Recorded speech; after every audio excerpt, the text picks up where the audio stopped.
Do you own an annuity, either fixed rate, indexed, or variable? Are you paying high fees and getting low returns? If so, Annuity General would like you to have this free book to learn the pitfalls and mistakes of buying an annuity. The Annuity Do's and Don'ts for Baby Boomers contains the little-known truths about annuities, like how to help reduce your fees and increase retirement income. And it's free. That's right, free. As a bonus, we'll also throw in a free annuity rate report just for calling. We researched over 1,000 annuities and summarized rates and benefits from financially strong insurers. You get Annuity Do's and Don'ts for Baby Boomers and the Annuity Rate Report, both absolutely free for calling Annuity General today. Hurry, supplies are limited. Call now. 800-760-1845. 800-760-1845. 800-760-1845. That's 800-760-1845. Hide out with friends at Galati's Hideaway in Cary. It's the perfect place for lunch, dinner, and specialty drinks. Check out their sports bar for the best spot to watch games. Try Galati's Dining Room for a relaxing night of dining on their signature Italian dishes. Try their great pizza or the Build Your Own Burger. Galati's Hideaway also has a large variety of entree favorites like prime fillets, steak kebabs, salmon, and ribs. Book your party in their banquet room. Visit GalatisHideaway.com. Imagine planting, tending, and raising your crops all season long, only to discover a micronutrient deficiency is robbing your yield potential. Once you spot signs of nutrient deficiencies, it can be difficult to bounce back. Get ahead of manganese, boron, and copper deficiencies with Moxin from CHS. Designed with a patented Levosol chelate, Moxin increases nutrient availability and provides your crops with the nutrition they need. Ask your local CHS retailer about the power of Moxin.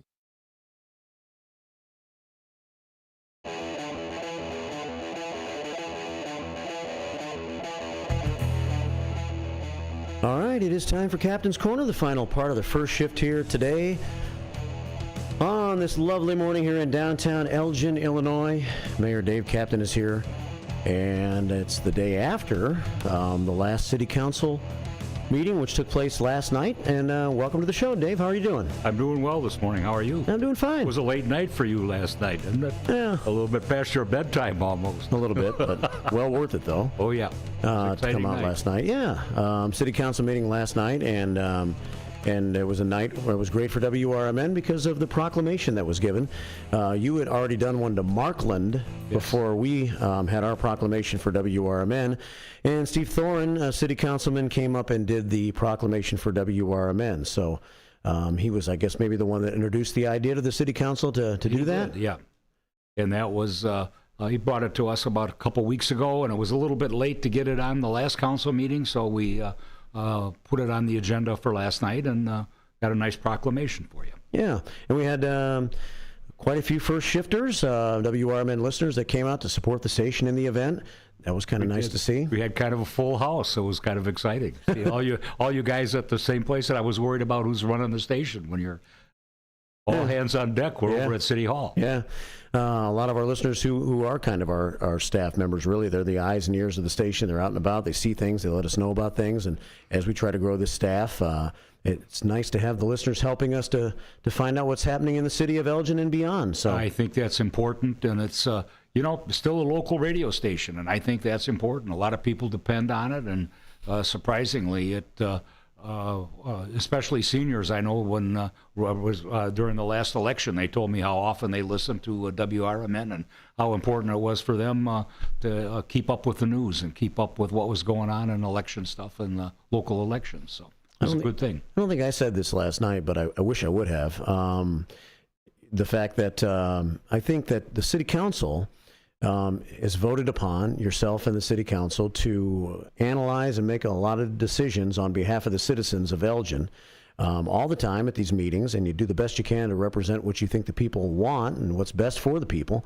So you're the decision makers, and at WRMN, as the community radio station, we're like the community voice that puts the word out about the decisions that are made. So it's really a nice, working relationship that I hope that we can continue to have and build on between the radio station and the City Council, because you guys make those decisions and we announce those decisions and we talk about them, and we get our opinions from our listeners that might help you make some of the decisions too. Yes. Right?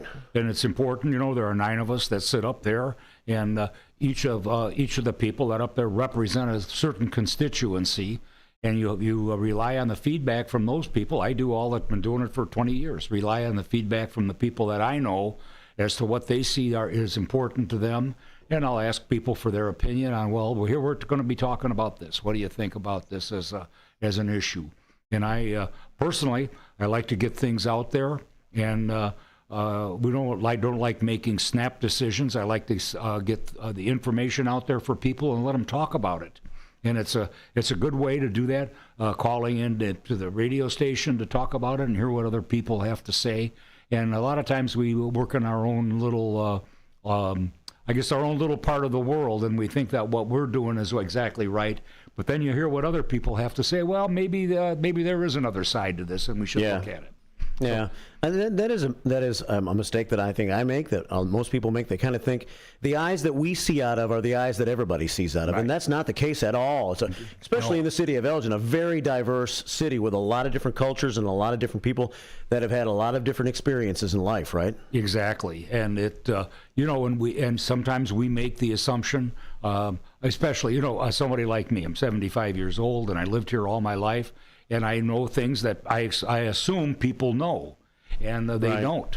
And I'll give you a sample for an instance. Okay. We were doing a little bit of a show. This was probably 13 years ago, out in the Providence area of Elgin, and they were doing a thing for a new. Was in the park. We're doing a thing for small groups, and at that time I was part of the Elgin Community Network and working with them, and we're talking about what Elgin was and what Elgin was like, and we're talking about a bikeway system.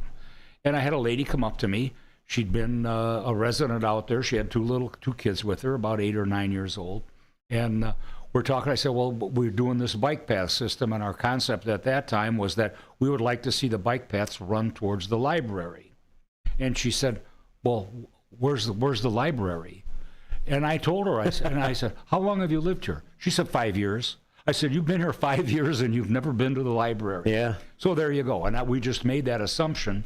And from me as mayor now I start out that way, that I assume people, they may not know what I'm trying to say to them or even where I'm talking about. And getting that information out is extremely important. Yeah.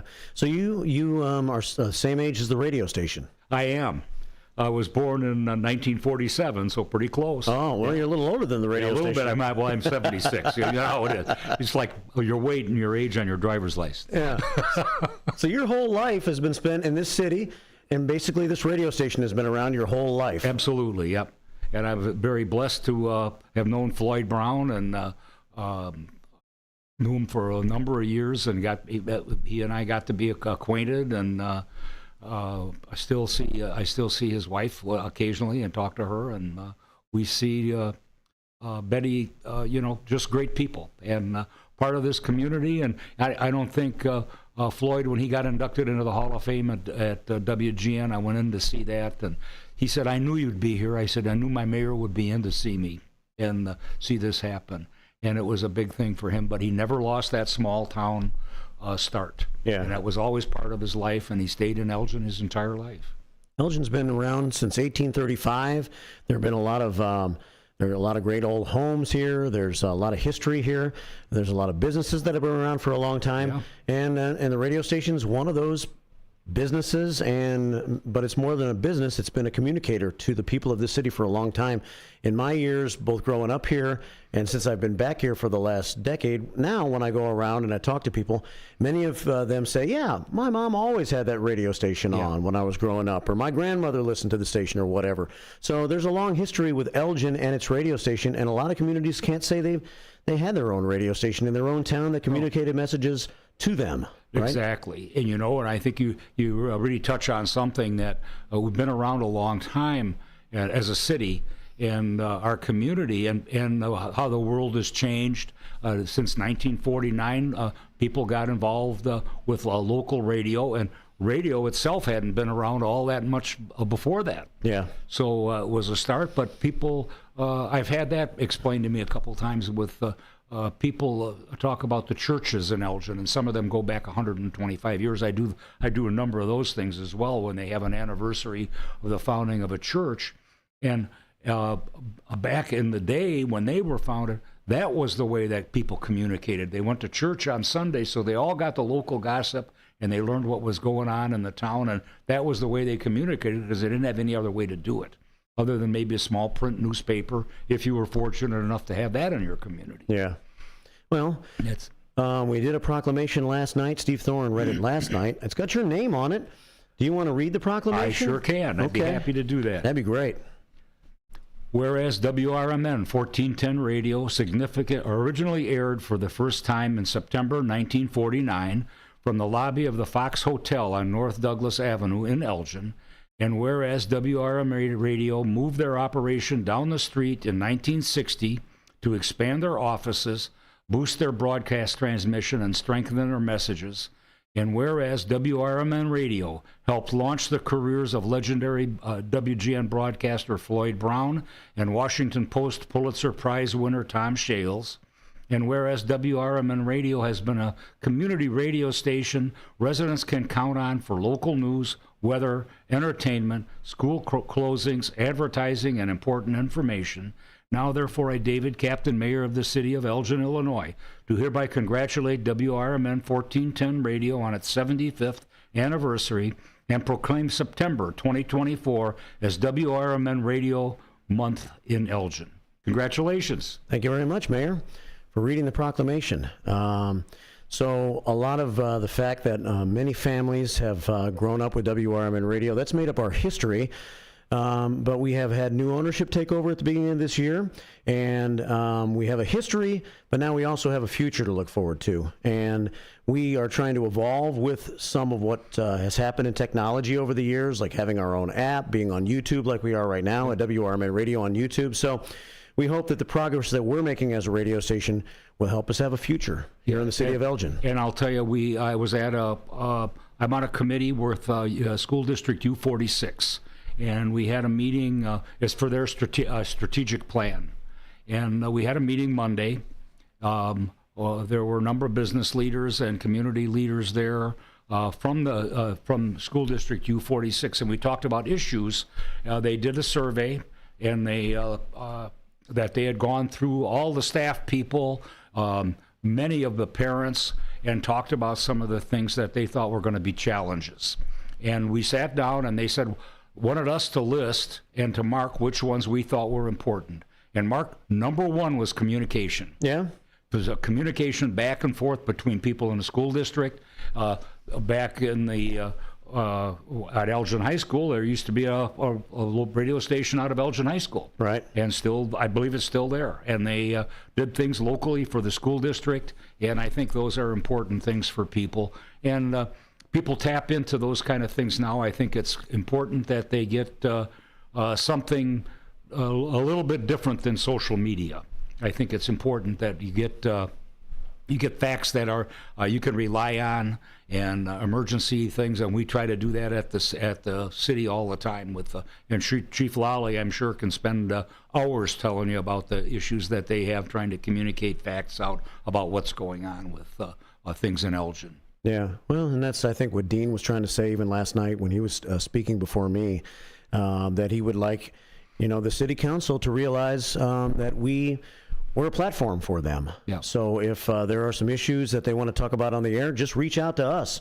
The airwaves are yours, and I think we're trying to let the community know that whatever they want to hear is what we want the community to hear. Make suggestions and call our station and use us to get your message out. Yeah. And so if you were building a radio station for the city of Elgin, what would you think are the most important things that you'd want your radio station to convey about your city? I think one of the things that we're trying to do is, and I'm talking about you and I, is I'm trying to come here on the days after a city council meeting. So you have an opportunity to get the news that's fresh, the things that we talked about last night. We do our best. The city council meetings are live streamed, and people can take a look at them, but many people don't. Right. And obviously, it's not probably not the most popular way to spend 3 hours of your evening is watching us talk about things, but to get the highlights of what happened, and maybe we'll talk a little bit about that this morning, some other thing. And we talked about work that's going to be done on the bridges in downtown and the impact it's going to have on the community, and we're trying to get the word out about what's going to, some of the preliminary plans and some of the ideas that are being pushed forward by the consultants and the engineers that are working on these projects. And I think those kind of things are important. It takes planning. This is a long-term thing, but the word has to get out for people, and we want to get feedback. And I said we need to talk to local businesses as we start to talk about street closures, those types of things. How's it going to impact the individual businesses? And everybody's going to be have some issues dealing with this, just traffic-wise, and just a personal thing.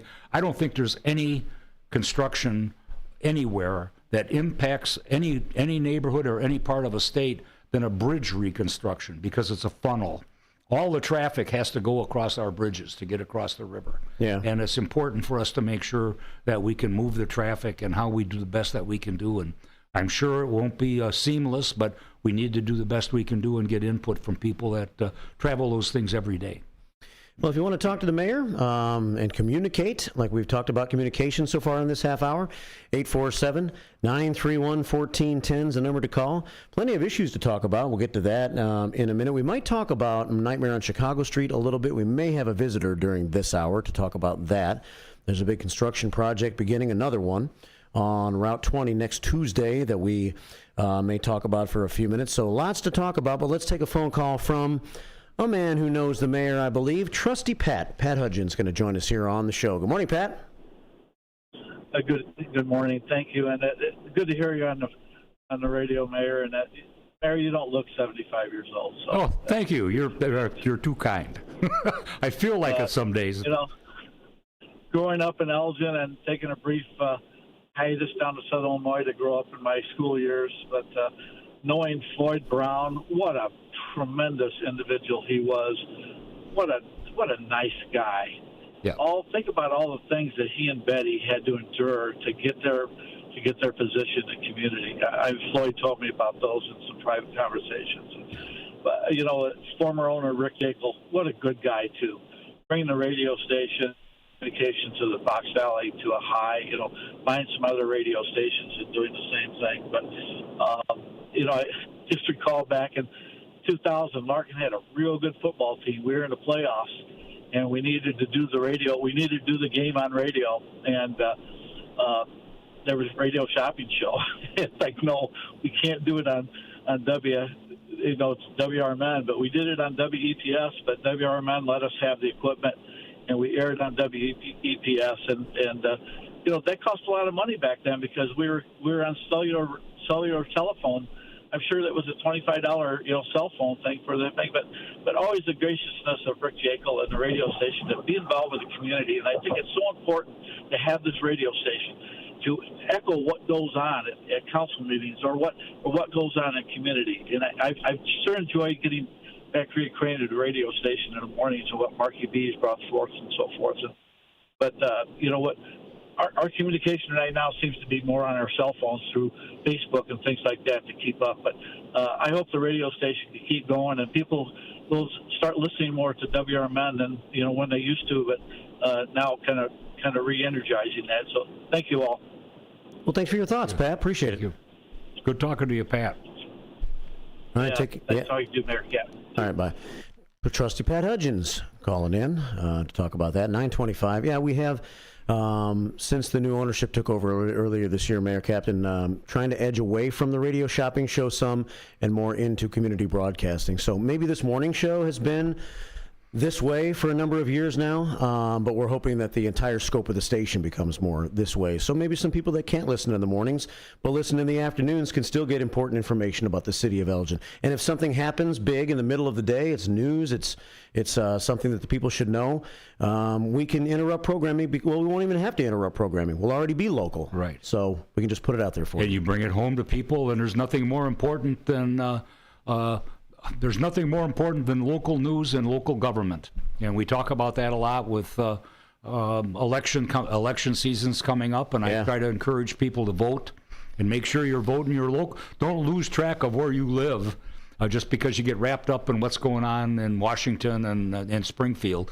Make sure you vote in your local election too, because we're the people that make sure that your streets get plowed and that the issues that you have are brought forward, and we try to do that as best we can at the city council. We had a gentleman come in last night, and he had some issues with the city about repairing some potholes in front of his house. And it doesn't get any better than that for somebody to be able to get their issues resolved than when you can go and take the time to go down to a city council meeting, and I give the gentleman credit for being able to do that and come down to express his displeasure with us. And there's nothing wrong with that. That's the best way to get it fixed, and we fixed it. We go back and we'll take care of it. Yeah. Well, there you go. And if you have anything for the mayor, it's 847-931-1410. We're on YouTube at WRMN Radio on YouTube. We'll keep an eye on any comments. And let's see. We have Dad and Son Do It All checking in on YouTube this morning. He says, I love the take on recreation. We all enjoy it. Speaking of recreation, we would really enjoy an ice rink back. Here we go again.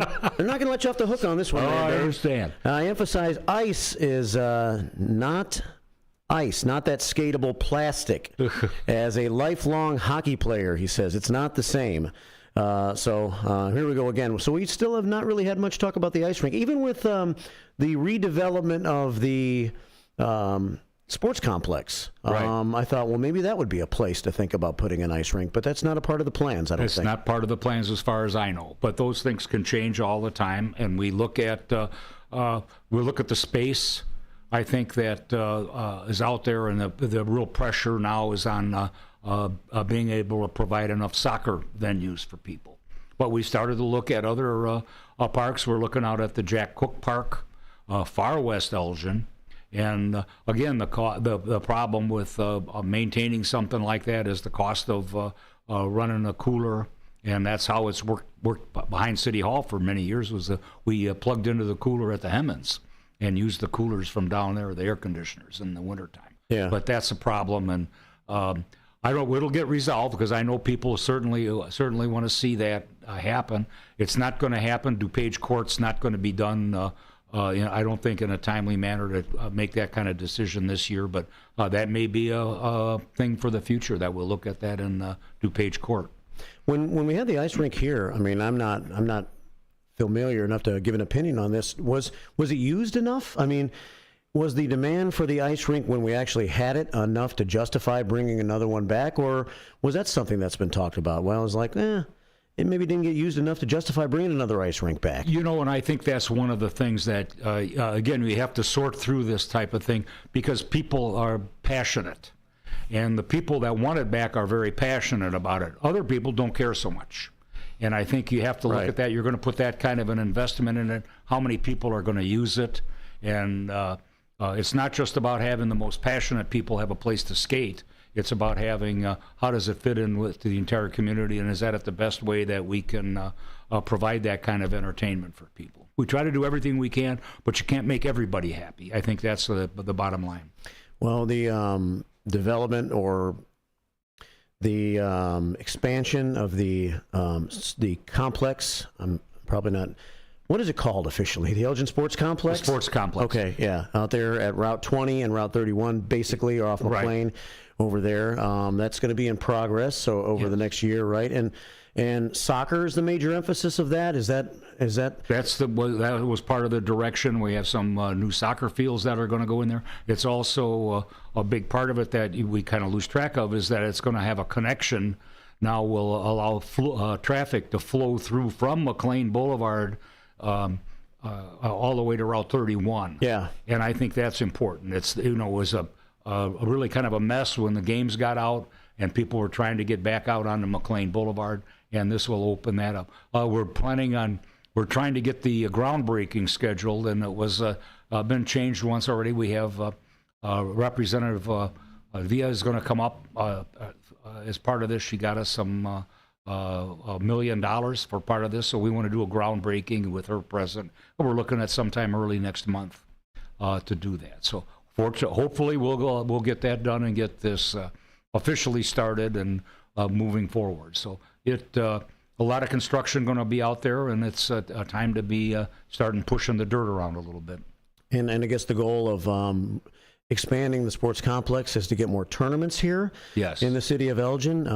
More tournaments brings more people from outside the city to visit our city. And so I was talking with Crystal Lee Murphy the other day from the Convention and Visitors Bureau, and I said, well, if all these people are going to come to the city of Elgin, where do they stay? Do we have enough hotel space? And she said, well, there are actually 1,400 hotel rooms in the city of Elgin. And I guess when I think of Elgin, I think of where I go.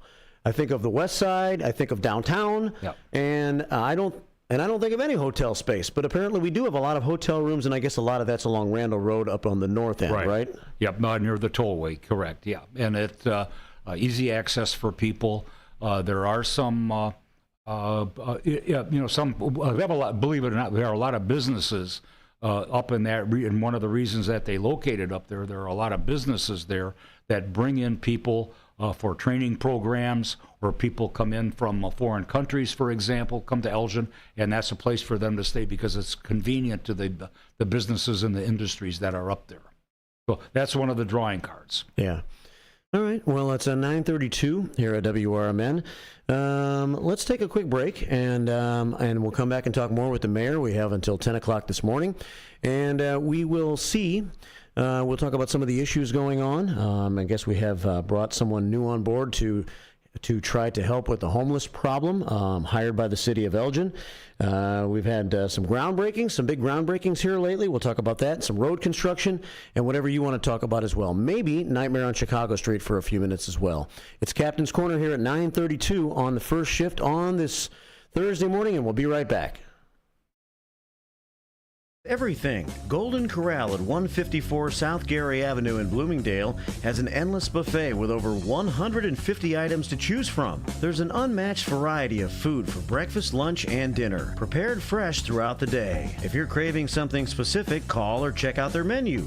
Golden Corral rotates the buffet often. Golden Corral in Bloomingdale. They're the only one for everyone. Visit goldencorral.com. For many years, Italian Pizza Kitchen in Roselle has been serving quality and excellence. Italian Pizza Kitchen is family-owned with experience in preparing authentic Italian cuisine with the freshest, highest quality ingredients since the 50s. Your food is always prepared fresh with the same traditions, recipes, and standards that they've perfected over the years. Italian Pizza Kitchen has a passion for great cuisine and customer service.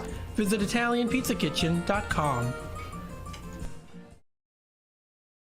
La Flor Taco Grill at 910 Dundee Avenue at the corner of Slade in Elgin is under new management. Enjoy a huge selection of salads, quesadillas, tacos, burritos, and more. La Flor Taco Grill also has American cuisine favorites and breakfast. Bring the kids. There's a kids menu that they'll love. Are you planning a party this summer? La Flor also has catering with all types of both Mexican and American foods. Call 847-214-1306 or La Flor Taco Grill on Facebook.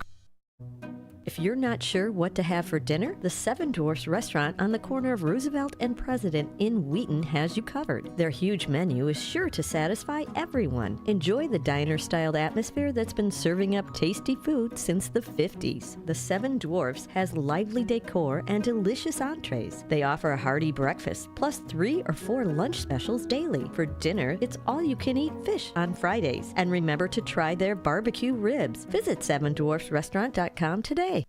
Twin Zeros at 4870 North Harlem Avenue in Harwood Heights, Illinois. Check out the full menu at twinzeros.com. Twin Zeros Restaurant in Harwood Heights not only serves traditional gyros, but also has chicken gyro sandwiches.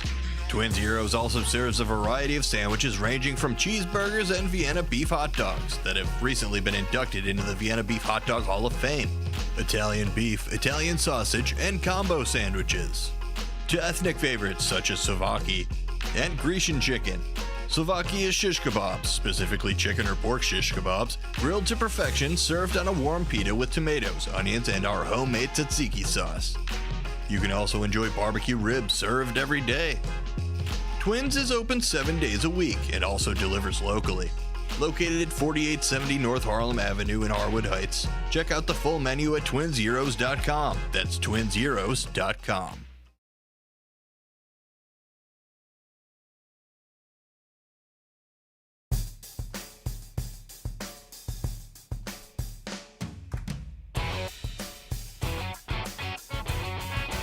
All right, Captain's Corner continues here at WRMN, AM 1410, WRMN Radio on YouTube. The stubborn Northwest West says, the rink was packed at all times. Soccer and ice rinks are different seasons and should not impact each other. This has been an epic can kicking, says Northwest West. So, appreciate your thoughts. They're all being heard. Yeah, I know the discussion goes back to the recession of 2007 when we had to close everything down. We closed down a number of things, and we closed down the 4th of July parade and because of funding issues. And so that discussion goes back a long time. But I have to tell you that the number that 1 and 2, after we started to bring back events and things, the number 1 and number 2 events were the 4th of July parade and fireworks and the ice rink. So yeah. It's been on the market for a long time and on the part of our agenda. So yeah, well, the people, but it's always true, and I'm not arguing against Northwest West. I personally would love to see an ice rink myself, but it does seem to be that no matter if it's bad or it's good, the people that make the most noise you hear. But that doesn't necessarily represent the entire population or the majority, right? And we talked at one time about doing it down in Festival Park, and I thought that that sounded like a reasonable solution, but we had to look at bringing in a rental cooler, diesel cooler, to keep the ice cold, because there's not enough cooling down there to do that. And the people across the street, once we started to talk to them, this thing is going to run 24/7.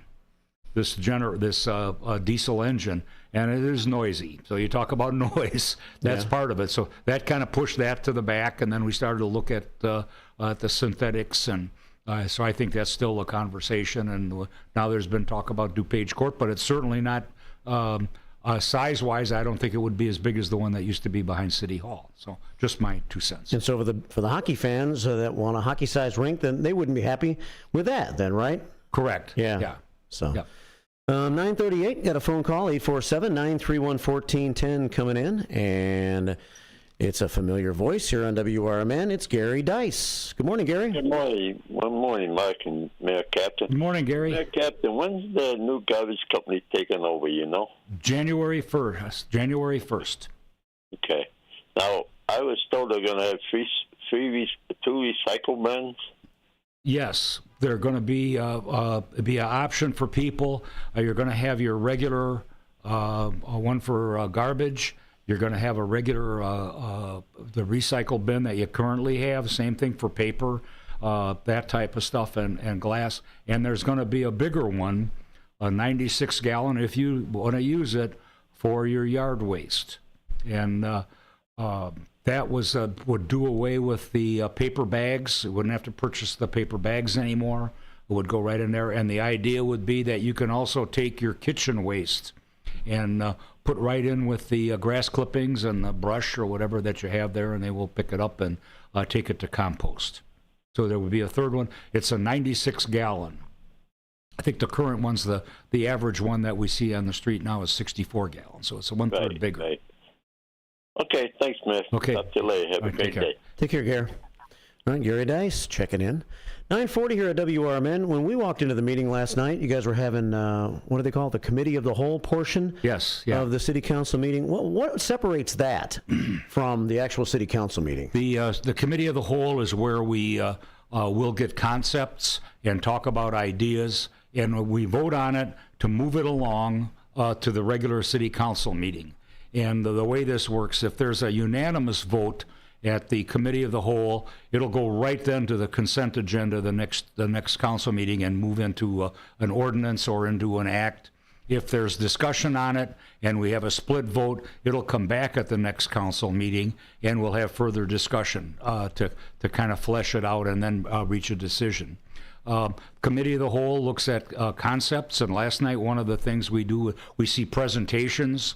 Like last night we had a presentation by our consulting engineers and Mike Pubens, the Director of Public Works, to talk about the bridge reconstructions in downtown and to give the City Council kind of a look as to what they see at this time, what we have to build, give us a tentative timeline.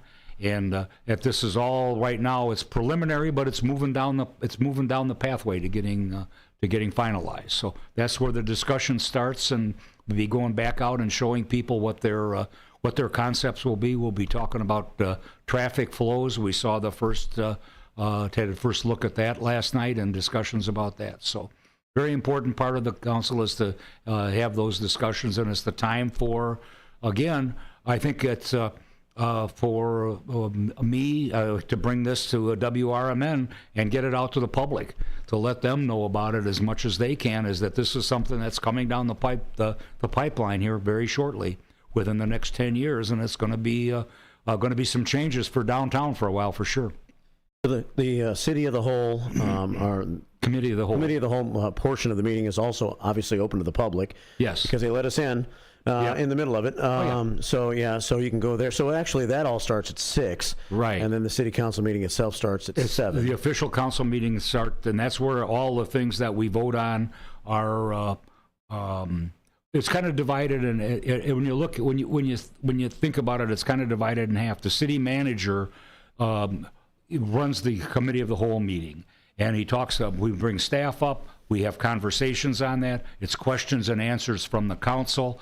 I run the portion of the meeting. Starts at 7 o'clock. That becomes the legal portion, and the things that we vote on there will become law. And typically after, like last night, I'll have a bunch of documents to sign next week to put things in ordinances and resolutions into effect. So that's the legal portion of the council's work. So we walked in as you were just talking about the bridge situation. What exactly is happening now? They're starting to look at the fact that within the next 5 or 10 years, the bridges are going to have to be reconstructed that go across the Fox River in Elgin. Is that right? That's correct. And 2 bridges are going to have work done. We've been looking at them for a number of years now, and the Chicago Street Bridge and the Kimball Street Bridge. They're both main arteries for reaching the downtown.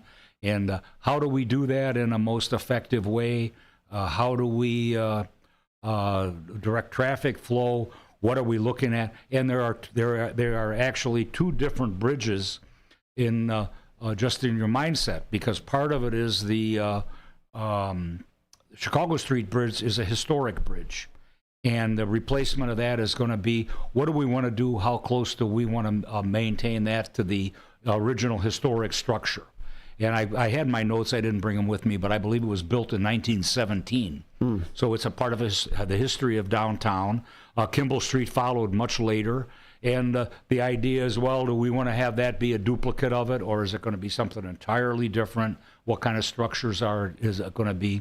The nuts and bolts part of it, the piers underneath, what the deck is going to be like, is an engineering decision that will be made by staff and the engineers. What's best, what's most cost effective for us. So there are really 2 parts, and the community has a chance to weigh in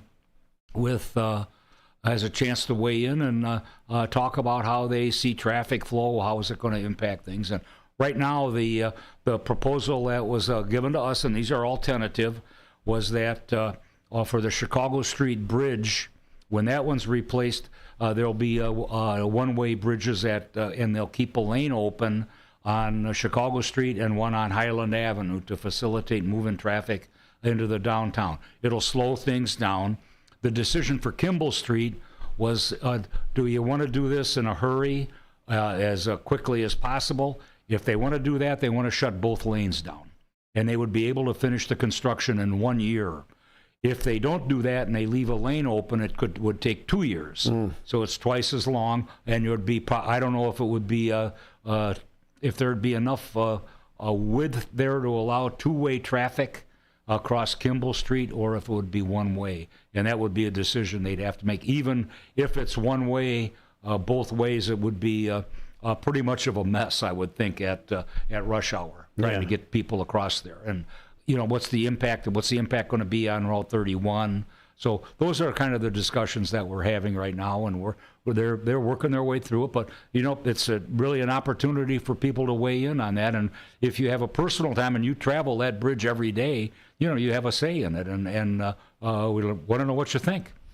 Yeah, and so I think you brought up at the meeting that there may be some study that takes place to come up with the best solution to this, but it was your recommendation that we wait on this study for a few years because it's not something that's of immediate importance yet, and some of the businesses in downtown Elgin that might be affected with it if it happened today might not be in 5 years. So why ask business owners right now? Let's get closer to the actual event happening, right? Yeah, and that was my suggestion back to the council and to staff that the timeline looks out as, if I remember correctly, the Kimball Street Bridge would be done in 2029, 2030 area, and I think they were looking at Chicago Street Bridge a year or so before that.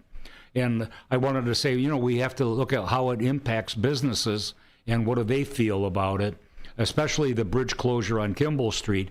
If you shut the traffic down, they said if you shut something down for 1 year, that's bad enough. If you have to shut something down and it disrupt traffic for 2 years, it could mean life for a business. They may not be able to survive for 2 years, and I think it's important that the council is aware of that how's it going to impact those businesses and how much do they feel, for example, that their traffic, their business traffic comes from the west side, and how are they going to get to my business. One other thing that's part of this mix now is the Dundee Avenue work that's being done. That's all in progress now, and that has to be finished before we can move on to the bridges. Otherwise, this would be a big mess. Yeah. And traffic is always a mess, and in my opinion, bridge work is the just about the most disruptive for a community because it's a funnel. All the traffic that crosses the Fox River has to go to one of the bridges here, and thousands and thousands of cars a day. And it's not like going through a neighborhood and doing street work there where you can find other routes. There sometimes are not convenient routes for you. Yeah, which I guess is a good segue to get into the Route 20 situation for a minute. Yep. Next Tuesday, and I think Monday or Tuesday, I'm going to have somebody on from IDOT to talk more about this specifically, but on the morning show. But the Illinois Department of Transportation announced here recently that a project to repair the bridge carrying US 20 over Poplar Creek, St. Charles, and Liberty Streets in Elgin will begin, weather permitting, next Tuesday. The work will initially require daily lane closures on US 20 from east of Gray Street to west of Shales Parkway, Bluff City Boulevard in early spring. US 20 will be reduced to at least one lane in each direction in the work zone. The public should also expect various lane shifts on both sides of US 20 approaching the bridge. This is a $27.4 million project, but you were just talking about the bridges being so important for getting from one side of town to the other. Route 20 is hugely important too, so this is going to be a major construction project. It is, yeah, and we've been doing work down for, at Route 20 and Route 31 has been going on for some time now, and this is all part of it's all part of the work of moving traffic. But these are big projects and been in the works for a long time. When we started, I think, talking about work on Route 20 west from Shales all the way out to the far west side of Elgin, I think it's 15 years ago, we started to have meetings on how to go about doing that. So these things don't happen overnight. It takes a long time. And they try to do the best they can do. And you have to try to look at, I think, traffic flows change over that long period of time. And it's kind of hard to realize that, gee, this thing started back, a number of years ago, and things may have changed. New businesses went in, and there's new impacts that go on, and we have to always look at the repercussions of doing things like that. How does traffic move in a different way? What's going to be the option for people that are going to go look for a different route? Right. Where are they going to go? And I'll give you a really good example. When we started to do some work in South Elgin, believe it or not, on roadways down there, the gravel pit that's in South Elgin on Route 31 supplied a lot of gravel to the northern part of Kane County. When they started to do work on Randall Road and Route 31 down there a few years ago, the traffic shifted over to the east side of Elgin and came up Route 25. Disrupted the people. There's hundreds of gravel trucks going up and down Route 25. They'd go down Bluff City Boulevard and come around that way, and it really made a big difference for the local traffic flow. And I guess unintended consequences, and we try to deal with those too. Yeah, and for people that aren't familiar with Elgin, if you're going down Route 20 through that area, you might not know the alternate route, or what would be the alternate route. I mean, Villa Street might take you through somewhat of a part of Route 20 that's going to be under construction, but it's tricky for those who go through Elgin every day or live in Elgin. Maybe it's not as tough because you know other ways to go. Right. But if you're coming from outside of Elgin to the west, towards someplace east of Elgin, then you're oftentimes very frustrated because of the construction. Right, and I think that part of when we talk about the Route 20 bypass, that was always the, when I grew up, that's what the talk was. They wanted to bypass downtown Elgin and put in Route 20 so people didn't have to drive through downtown to get from the east side to the west side. So people talk about, well, how did that change and why is it like that? And how come you have to add these extra lanes now? I said, well, you have to remember, I said, I was a little boy when they started a construction and tore the houses down on Route 20. I was probably 10 years old, and we played there. And that grew up right next to that. And we played in those construction areas. And so they started planning that roadway in the late 40s and early 50s. So they were planning for a whole different traffic flow and never imagined the kind of traffic and the amount of cars that we have now. So it's a really a tough thing. And, everybody gets frustrated. It's a very frustrating thing in time for people trying to go home and how they get slowed down and they try to find the best way to get home or get to work. Yeah, and it is frustrating. It's more because you're worried about today. You're not thinking about how good this is going to be in 5 years or whatever, But I mean, when it finally gets to the finish line, it's all going to be major improvements that help the flow of traffic. By that time, I guess there's a whole new set of projects that'll be, but it's always going to be that way, right? Yeah, exactly. And I've had my conversations with IDOT and KDOT and about the reconstruction. And gee, why do they plan on doing that? How come they're doing all of these at the same time? Well, they have projects to do. They have a number of them to move along. And I know one big one that is on the drawing board right now is for Randall Road and I-90. Yeah. And they want to do a major interchange up there. Talk about traffic flow. That's huge for the city. And that's, tens of thousands of people come home that way every day and go to work. And it's going to be a challenge, no doubt. Well, let's take a phone call at 847-931-1410 here late in the show. About 4 minutes left in Captain's Corner today. Westside Freddie checks in. Hey, Westside. Hey, Mark B. Hey, Captain. Yep. I wanted to throw this out there, and I know it takes a long time to do these. I'm a visionary, and I've for years thought we need more bridges, besides repairing our old bridges. I always saw a bridge connecting Wing Street up to a crossover to, like North Grove. And I know it takes a long time, but we were kind of talking about, like, your legacy. That would be a great thing, Mayor Kaptain, to get another bridge in Captain's Bridge. Yeah, they were talking about your legacy before you came in today. I said, what do you want me to ask the mayor today? And they said, well, ask him what he wants his legacy to be when he's finished in a couple of years. Ed's got the shock center, so that bridge will stand a lot longer than that rec center. Yeah. But anyway. I'll tell you, I haven't given it a lot of thought. I just want to get through the next couple of years and finish the job that I started. Sure. And that, Freddie, that bridge was a discussion 30 years ago, and they had a council election that was based on the North End Bridge, and it was exactly where you were talking about, running from either a Wing Street or from Big Timber across to the east side. Yeah, and that's when I first moved to Elgin, though, so that's why I always thought, man, that's got to happen. Yeah, it didn't happen, and I don't know if it would be. I don't know how it would be received now. It would be an interesting conversation, I guess. I think that would be something we'd all be interested in. And just one more quick idea I've always had, that 20 in Shales Parkway.